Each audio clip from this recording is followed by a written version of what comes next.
Shalom saudara-saudara sekalian, selamat tahun baru 2025.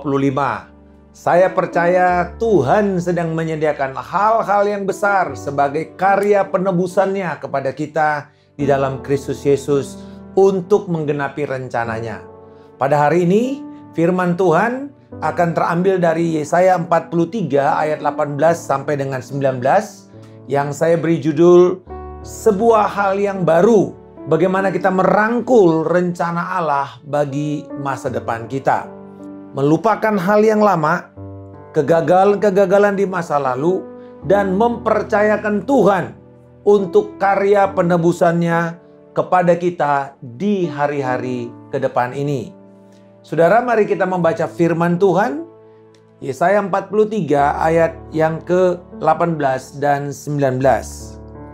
Janganlah mengingat-ingat hal-hal yang dahulu. Janganlah memperhatikan hal-hal yang dari zaman purbakala. Lihat, aku hendak membuat sesuatu yang baru yang sekarang sudah tumbuh. Belumkah kamu mengetahuinya? Ya, aku hendak membuat jalan di padang gurun dan sungai-sungai di padang belantara. Kita berdoa. Bapa di surga, kami mengucap syukur untuk kasih dan kebaikan-Mu. Kami masuk di dalam tahun 2025 dengan sebuah pengharapan. Engkau yang telah memulai pekerjaan baik di dalam hidup kami akan meneruskan dan menyelesaikannya sampai pada akhirnya hingga Kristus Yesus. Terima kasih Tuhan, di dalam nama Yesus kami berdoa. Amin. Saudara-saudara sekalian, setiap kali awal tahun, bulan itu dimulai dengan bulan Januari. Dan kita tahu asal kata Januari ini adalah dari penanggalan Romawi, yaitu mengacu kepada dewa Janus atau Janus yang memiliki dua muka. Satu muka menghadap ke depan, satu muka menghadap ke belakang. Dan ini mengacu kepada melihat yang di belakang itu sudah selesai dan sekarang memandang apa yang di depan untuk sebuah pengharapan. Dan firman Tuhan pada hari ini mengajarkan kepada kita juga tentang pemulihan bangsa Israel. Karena konteks daripada Yesaya 43 adalah pemulihan bangsa Israel di mana Allah menekankan kepada kedaulatannya di dalam menjadikan sesuatu yang kelihatannya tidak ada. Yaitu dikatakan tentang jalan di padang gurun, highway in the desert. Kita tahu bahwa padang gurun itu, yang namanya padang gurun, selalu akan ditiup angin dan jalan yang mungkin sebuah trek yang sudah dibuat, tiba-tiba bisa hilang karena ada badai gurun. Bahkan yang sudah diaspal saja pun bisa ditutup dengan gurun dan orang tidak bisa melihat akan jejak-jejak di dalam jalan tersebut. Di dalam ayat 18 dan 19, untuk kita disuruh dipanggil melupakan apa yang ada di belakang kita di masa lalu merangkul apa yang ada di depan kita yang Tuhan akan kerjakan. Dan ada tiga hal yang akan kita belajar. Yang pertama di dalam ayat 18 ini, melupakan apa yang ada di belakang. Melupakan apa yang ada di masa lalu. Satu hal yang kita pasti tahu, waktu tidak bisa kita tebus. Kita tidak bisa kembali ke sana.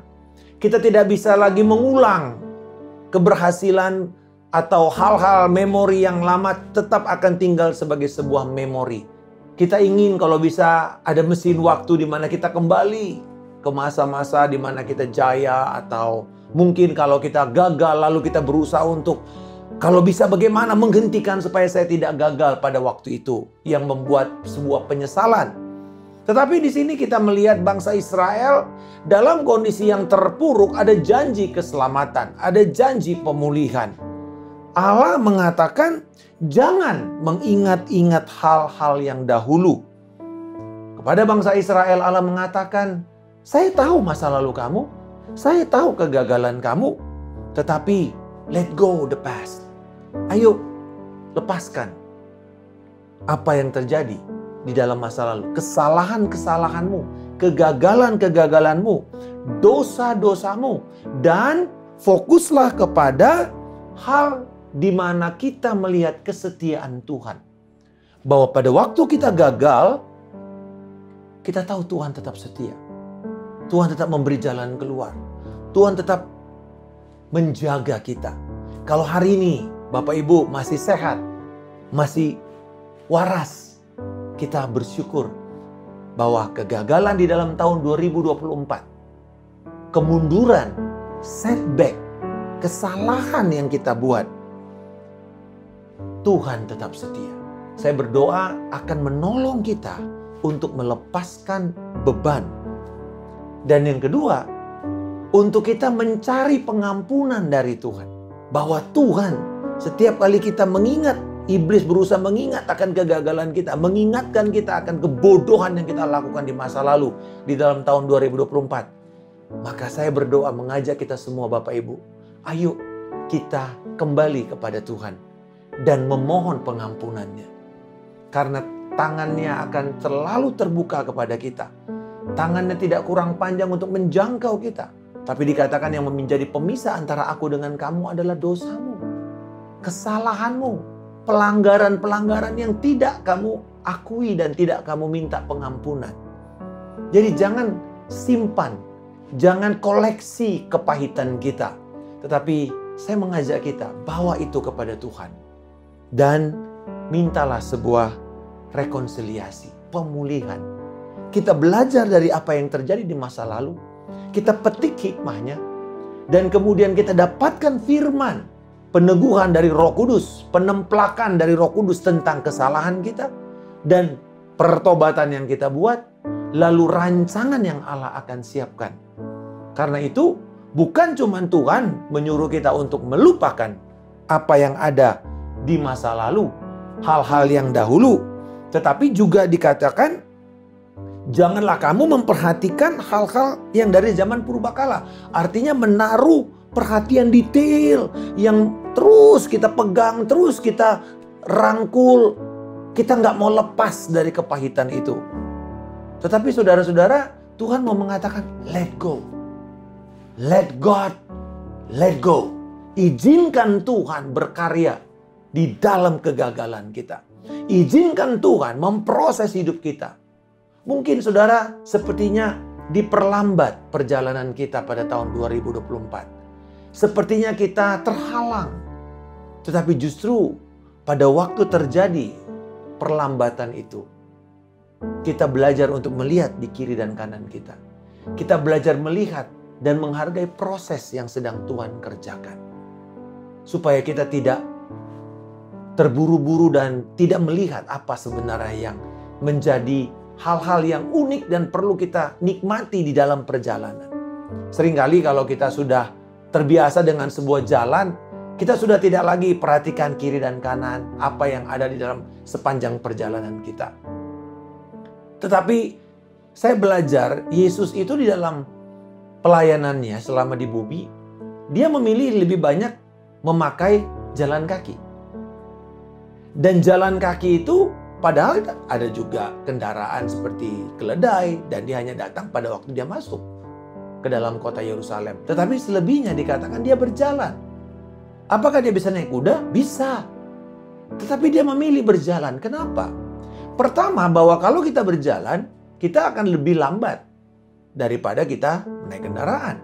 Yang kedua, kita bisa menikmati apa yang terjadi.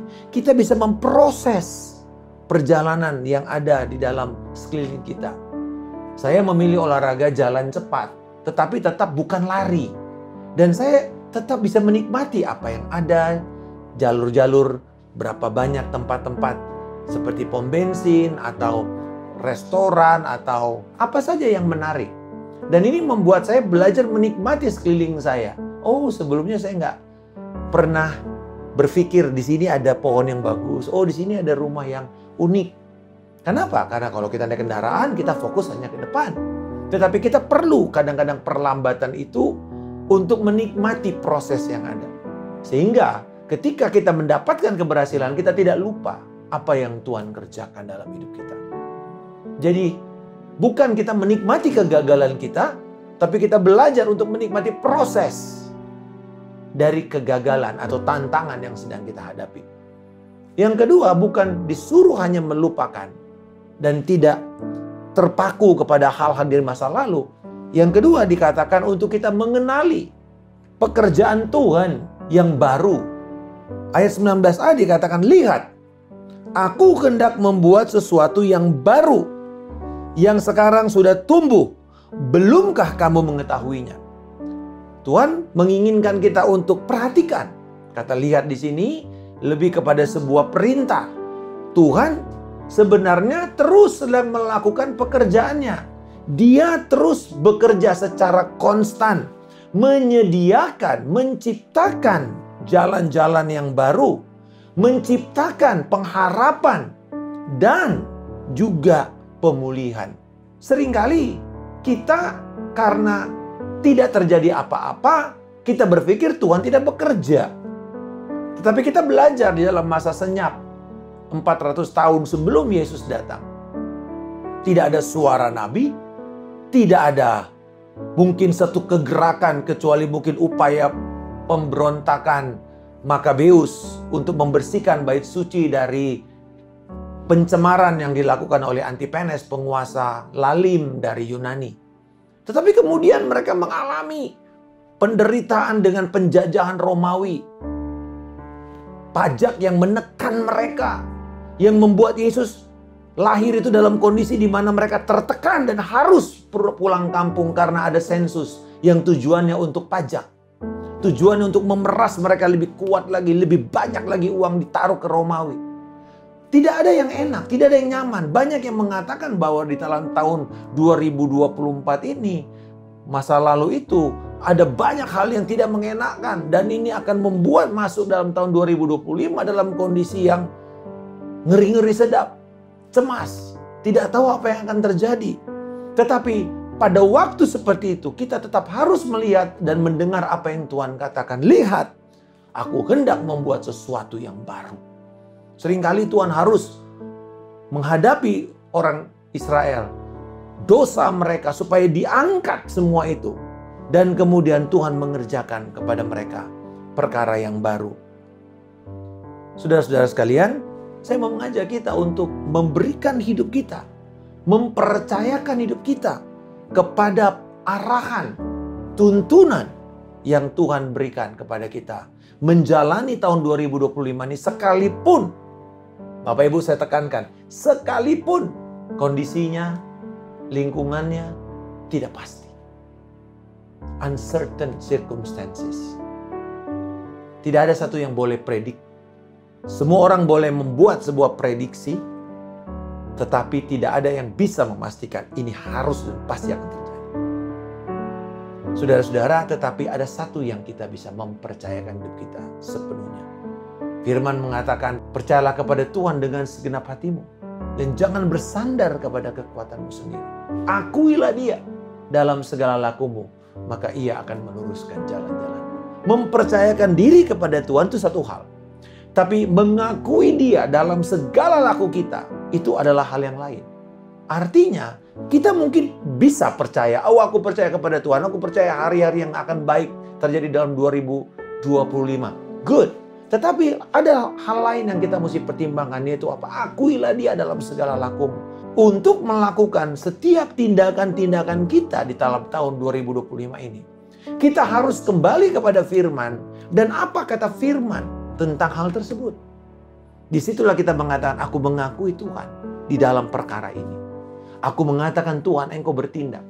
Bukan nanti kalau udah terjebak, udah mepet, udah terpojok, lalu kita mulai cari Tuhan. Bukan. Tapi mulailah dengan Tuhan. Mulailah perencanaanmu dengan Tuhan. Mulailah segala rancangan-rancangan, strategi, atau implementasi dari rencana saudara dengan mendedikasikan itu kepada Tuhan. Dan izinkan Dia menuntun kita. Yang ketiga, setelah kita melihat bagaimana Tuhan menginginkan kita untuk melupakan apa yang ada di masa lalu, kegagalan-kegagalan kita. Lalu mengenali karya pekerjaan Tuhan yang baru pada saat ini. Dan mengakui bahwa Tuhan Engkau berdaulat. Yang ketiga, saudara, percayalah kepada penyediaan Tuhan.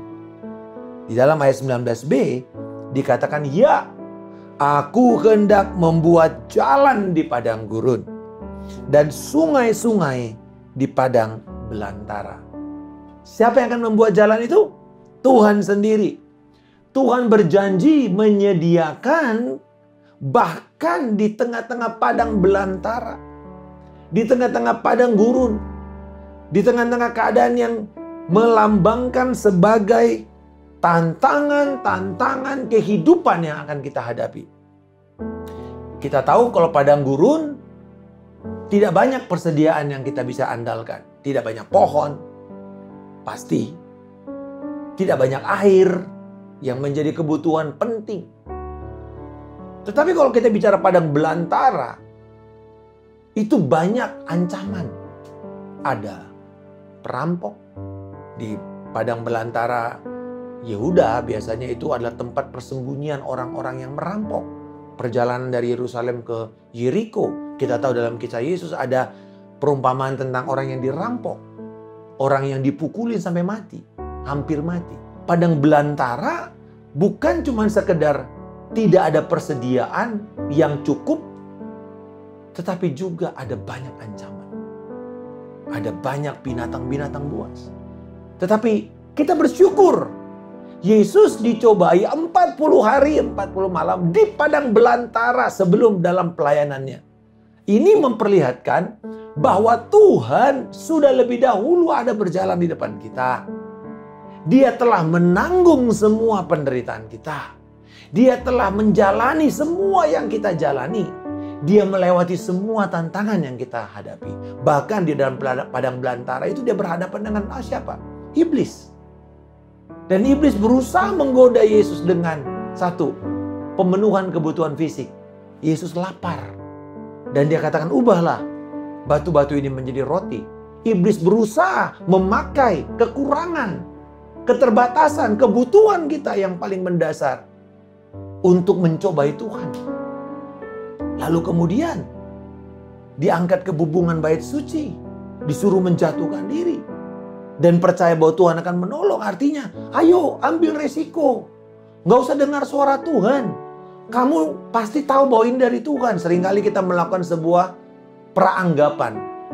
Menganggap bahwa karena ini dilakukan di gereja atau dilakukan dalam konteks gereja, konteks pelayanan, udah pasti dari Tuhan. Belum tentu. Itu seperti Yesus dibawa ke bubungan bait suci lalu disuruh loncat dan percaya bahwa malaikat akan menatang. Betul, kan ada ayatnya bahwa malaikat akan Tuhan suruh untuk menatang kita supaya kaki kita tidak terantuk batu. Tetapi bukan melakukan itu karena sok jago atau karena tidak mengandalkan Tuhan atau karena bukan Tuhan suruh. Satu kejadian Yesus itu terdesak dan orang ramai berusaha untuk mendorong dia ke jurang. Tapi Alkitab berkata, karena belum waktunya, Yesus itu bisa jalan melewati seluruh orang-orang ramai dan dia menerobos kerumunan itu dan tanpa satu orang pun berani menyentuhnya. Kenapa? Perlindungan, kedaulatan Tuhan, waktu Tuhan itu berkuasa di sana. Jadi kalau memang itu kehendak Allah, ya Tuhan pasti akan menyediakan. Tapi kalau bukan, itu kita mencobai Tuhan. Yesus di padang belantara juga dicobai dengan keinginannya, dengan cita-citanya, dengan aspirasinya, yaitu membangun kerajaannya di bumi ini. Dan iblis bilang, ayo mau cara cepat, mau cara populer, ayo ikut jalan saya, jangan ikut jalan kamu. Dan kita tahu jalan Yesus adalah jalan yang tidak populer. Mati di kayu salib, terhina, telanjang, dikubur dalam kondisi dipermalukan, dianggap sebagai kriminal, bersama-sama dengan para kriminal. Tetapi di situ pun Tuhan bekerja luar biasa. Mengangkat Yesus. Dikatakan walaupun dia dalam bentuk atau dia adalah Allah tapi mengambil rupa manusia. Dan bahkan taat sampai mati. Mati di kayu salib. Saudara lihat itu sebuah sekuensi, dia turun sampai mentok. Tetapi dikatakan oleh karena itulah Tuhan mengangkat dia dan menjadikan dia sebagai Tuhan dan Juru Selamat. Raja di mana setiap lutut harus bertelut, setiap lidah harus mengaku Yesus Kristus Tuhan bagi kemuliaan Allah Bapa. Jadi saudara, kalau kita mempercayai Tuhan untuk penyediaannya dalam tahun 2025, marilah kita tidak henti-hentinya membawa permohonan kita secara spesifik di dalam doa, supaya mengizinkan Tuhan melakukan intervensi. Tuhan menyediakan provisi, Tuhan menyediakan tuntunan, dan Tuhan menyediakan proteksi. Dan saya percaya bahwa ketika kita masuk di dalam tahun 2025 ini, kita sadar Tuhan menginginkan kita tidak terikat dengan kegagalan di masa lalu dalam tahun 2024. Tetapi juga kita minta pengampunan, minta rekonsiliasi, berjalan di atas kebenaran itu, belajar dari firman Tuhan supaya tidak mengulangi kesalahan yang sama, dan memandang kepada pekerjaan Tuhan yang baru, merangkul itu. Dan selama kita berjalan dalam tahun 2025 ini, marilah kita mempercayakan diri kepada Tuhan untuk Dia menyediakan segala sesuatu. Dia menyediakan hikmat untuk kita bisa mengambil keputusan. Dia menyediakan keberanian untuk kita bisa berdiri di atas kebenaran. Dia menyediakan bahkan segala keperluan kita. Kekuatan, kesehatan, finansial, mungkin orang-orang, bantuan, kemurahan, semua Tuhan akan sediakan kepada kita sepanjang 2025 untuk segala rencana yang akan Dia genapi di dalam hidup kita dan melalui hidup kita kepada dunia ini. Kita percaya bahwa 2025 kita bertumbuh semakin mencintai Tuhan, semakin mencintai sesama kita, dan bahkan juga terus memberi diri kita, segala sumber-sumber yang ada kepada kita untuk melayani dunia ini. Dan saya percaya bahwa sewaktu kita mengambil keputusan mengikuti firman Tuhan ini, maka Tuhan yang berjanji, Dia yang telah memulai pekerjaan baik di dalam hidup kita, akan meneruskannya sepanjang 2025 dan menyelesaikannya sampai hari Kristus Yesus dengan baik. Dan kita berdoa oleh Yesus yang sudah menuntun kita, berjalan di depan kita, berjalan bersama-sama dengan kita hari ini, kita tidak perlu menjadi khawatir. Ada banyak hal yang tidak bisa pasti, tapi ada satu hal yang pasti. Yesus Kristus Tuhan dan berdaulat dan memimpin kita sampai pada akhirnya, menjaga setiap orang yang telah ditebusnya. Dia berkata tidak ada satupun orang yang dipercayakan Bapa di dalam tangannya yang akan lepas dari tangannya. Dan pada waktu kita hampir jatuh, ayo rangkul Yesus, ayo kembali kepada Yesus. Dia yang setia. Bapa, kami bersyukur untuk kebenaran firman ini. Biarlah kiranya Roh Kudus akan terus mendorong kami, melepaskan pengampunan untuk segala kegagalan di masa lalu, dan percaya untuk karya penebusan-Mu di tahun 2025 ini. Tolonglah kami bisa melihat tangan Tuhan, penyertaan Tuhan di dalam tahun 2025 ini, dan mempercayakan diri kami untuk melakukan kehendak Tuhan dan melihat penyediaan Tuhan ada di dalam segala yang kami perlukan. Terpujilah nama-Mu Tuhan. Di dalam nama Tuhan Yesus Kristus kami berdoa. Haleluya. Amin. Immanuel, salam kemenangan. Saya Pendeta Markus Simanjuntak.